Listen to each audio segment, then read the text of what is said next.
గారి ఆశయాలను కొనసాగిద్దాం. బొమ్మ వెంకన్న గారి ఆశయాలను అమర హే బొమ్మ వెంకన్న, అమర హే బొమ్మ వెంకన్న, అమర హే బొమ్మ వెంకన్న, బొమ్మ వెంకన్న గారి ఆశయాలను.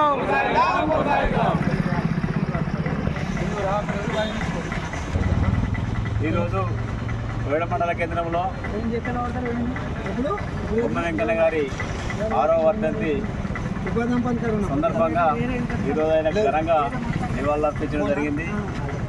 గత సంవత్సరం కూడా ఇదే ప్రతిసారి కూడా ఇక్కడనే అంబేద్కర్ కూడలి వద్ద జయంతి చేయడం, ప్రతి సంవత్సరం జయంతి వర్ధంతి చేయడం జరుగుతుంది.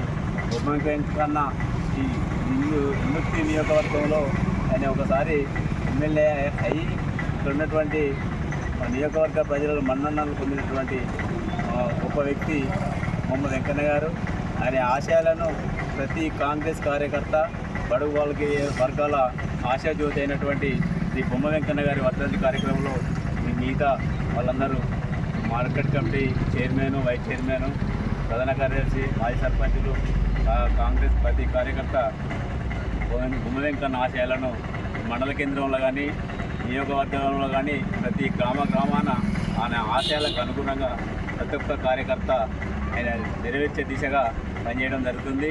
ఆయన ఉద్దేశం ఏంటంటే నా నియోజకవర్గ ప్రజలకు తాగునీరు అనేటువంటి ప్రధాన ధ్యేయంగా అయినటువంటి చేసిన రాజశేఖర రెడ్డి హయాంలో చర్చ కట్టుకొని నా నియోజకవర్గ ప్రజలకు ఏదో ఒకటి రూపకంగా చేయాలని ఏకైక లక్ష్యం పెట్టుకున్నాడు. ఈరోజు అవి ఒక్కొక్క అడుగు ముందుకు పోతున్నది.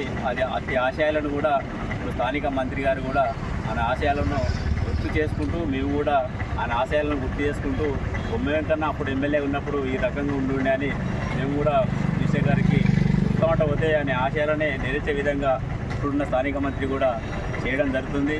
గౌరెల్లి ఆయన ఉన్నటువంటి ఏకైక లక్ష్యం ఏంటి అంటే గౌరెల్లి వాటరు నియోజకవర్గ ప్రజలకు అందజేయాల సాగునీరు అనే ప్రధాన ధ్యేయం ఉండే అదే దిశగా ఇప్పుడు అడుగులు వేయడం జరుగుతుంది.